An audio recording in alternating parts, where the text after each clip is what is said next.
Meanwhile, in Grand Rapids, a new exhibit getting ready to open up at the Grand Rapids Public Museum. I actually believe it's in place right now, right? It is, okay. It's all to honor the 81st year since D-Day happened, of course, and it features World War II veterans, and the CEO, Dale Robertson of the museum, has a special connection himself, joining us live in studio this morning. You know, I think it was also in place for Memorial Day, was it not, Correct. too? Okay. Correct, yes. Okay, very cool. So tell us about this exhibit first. We'll get there first. What is this to honor? Who are we honoring here? So it's a partnership that we formed with the Michigan Heroes Museum, which is in Frankenmuth. Okay. And so we created this exhibit to focus on people, West Michigan residents, that served in World War II. Now we'll be able to change it out over time, so we'll get to other conflicts, Korean War, Vietnam War, but for the current time, it's focused on World War II. And then we have a special section that we've opened up in commemoration of now, which is today, the 81st anniversary of D-Day. Okay, wow. You know, it's important to honor our veterans in this way, of course, but, you know, in your words, why is it important? Because, you know, this generation is slowly dwindling down, and we need to keep the memory alive, right? We need to keep the memory alive, I think, just to honor, right? To honor that sacrifice, but also just the lessons of history. History is as much about the future, I argue, as it is about the past. So there are lessons to be taken out of this. They're historical, factual lessons, but they're also the human lessons, the character and the principles and the why. Why did we get into this war? What were we hoping to accomplish for ourselves, for mankind? Those are the questions that are important to contemplate, because that informs how we make decisions. Yeah, absolutely. Now, this partnership with Michigan's Heroes Museum, how did the partnership come about, and what message do you want to, really get out there? So, in the museum world, museums work together all the time, and we trade artifacts. I mean, we have artifacts of our own that are on display in a museum in the Netherlands right now. But this particular one came through a local Grand Rapids resident, Brian Howenstein. His grandfather is Colonel Ralph Howenstein, and Brian's on the board of the Michigan Heroes Museum. And again, to have just conversations about what can we do and how, and connecting with Brian, connected with them, and how work gets done, conversations, creativity, and we came up with this idea.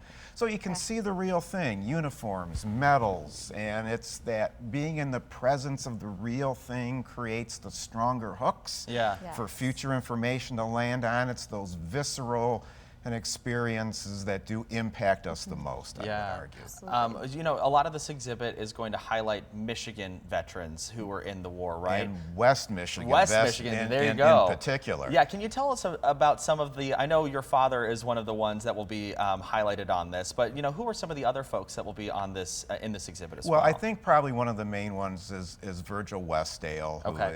And there's displays on all of them.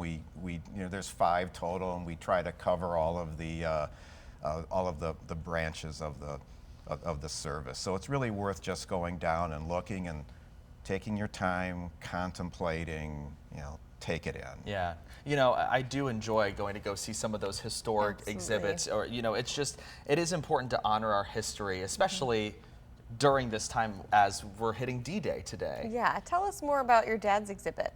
So it's a small piece focused on D-Day, and what I have, and my father was like so many in that generation. I only know certain things, but I had no idea that some of the things that I brought today even existed until after he had passed away, and there was a box, and my mom said, "This is now yours."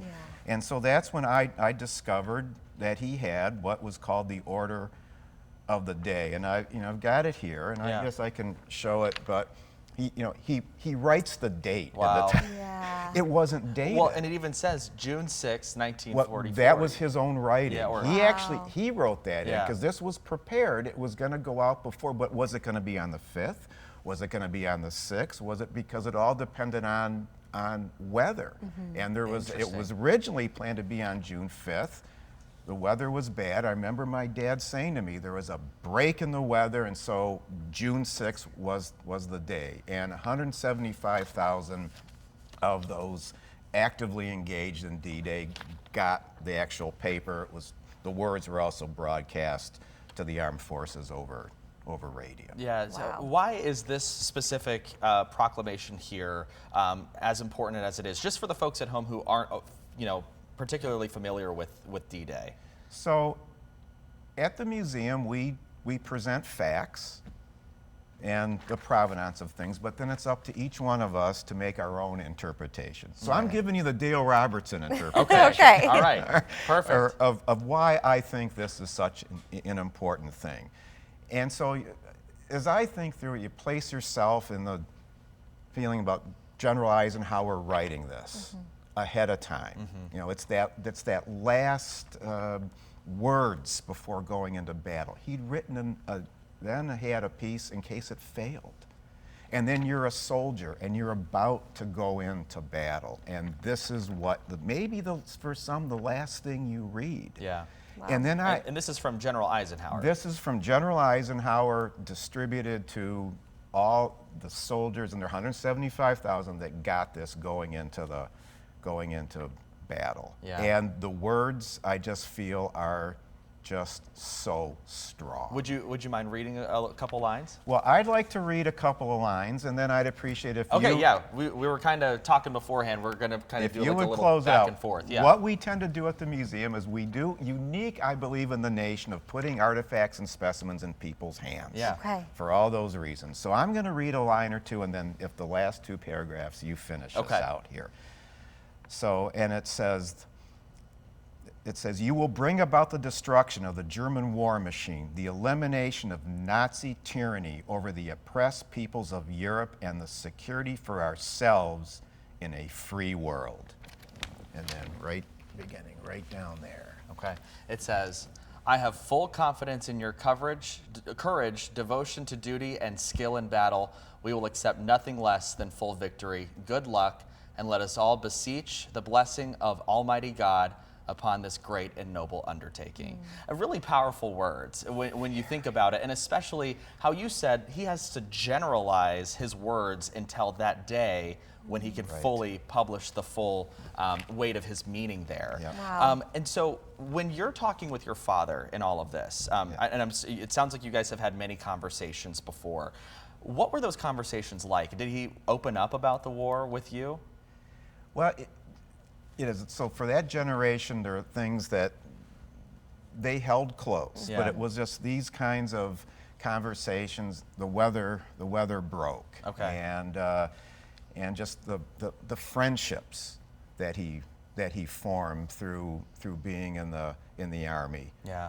Actually, it's the Army Air Force. Okay. As the Air Force was part of the Army Wow. at that point. And then there's other. He was in Battle of the Bulge too. So we were sitting together on Christmas Day, waiting for my mom to get ready to go out. And I'm 22 years old and he's 22, and we're sitting, and he looks at me and he says, when I was 22 years old on Christmas Day, I was in Belgium. Wow. And that was the pause in the fighting on that one day during the Battle of the Bulge. Wow. Wow. So it's those sort of things that You pick up you and- just pick up and you remember. And I remember me at 22. I can't imagine. Yeah. It I just resonates can't with you in that imagine. moment. I was 22 a Exactly. few years ago. I can't imagine either. Yep. Yeah. Absolutely. Now, for those who want to come and see the display, how long will it be up for, and how can they visit? Oh, it's going to be up for a good while. Okay. So it's at least a year, if not a year and a half, up to 2. So it'll be there for a good while,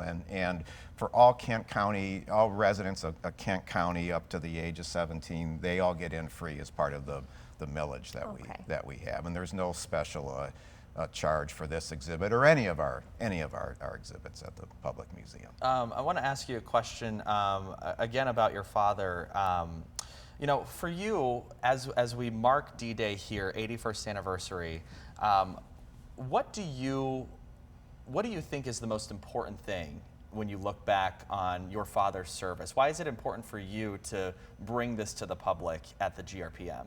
Well, I think there's lots of reasons in terms of just the complexities and of the whole thing. So, for instance, my father's family, like many, came to Detroit area. It's where I grew up for the jobs in the factory, but they immigrated from Canada. So my father was a Canadian citizen when he went into the war. He's living in Ecorse, and remember the story of like 7 kids in an upper flat and went down the stairs, and my grandmother is at the top and turned and said goodbye, caught the bus on Jefferson Avenue, and went to the induction. He tried to enlist. He couldn't enlist because he wasn't a citizen. Yeah. But they told him, just wait, we'll draft you. Wow. And then so came back, naturalized. I'm a Canadian citizen because of that, but the United States was his home. And it was the promise of this nation that he was willing to go to war and tried to enlist, but couldn't. So it's that pride. What does this nation stand for? What does it promise? What do we grab onto as Americans? What connects us all? This was, and World War II was an example. I mean, that was the ultimate. And there's other conflicts too, but you learn from those. And so that's what I think is the most important. It's the character. And what do you believe? And what makes us Americans, what unites us. Yeah, absolutely. Dale, thank you so much for coming in, not only to discuss this great display that you have at the Grand Rapids Public Museum, but also just the passion that you have for your father and his wartime contribution. So we really appreciate you coming in. Thank you for having me. And of course, that exhibit is up now at the Grand Rapids Public Museum. It will be for a while, sounds like. For a while. All right, thank you.